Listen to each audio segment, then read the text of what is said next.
Okay, 18 F150, probably one of the easiest installs we have. This is our harness here.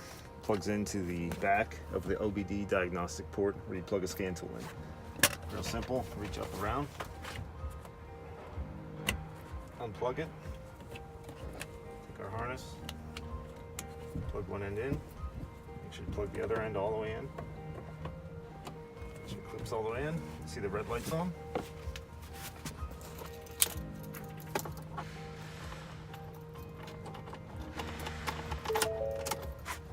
Turn the key on.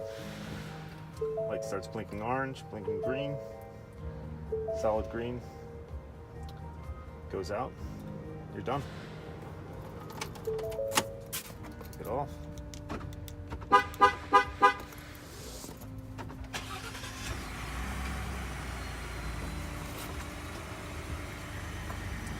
If you want to shut it off, lock 3 times.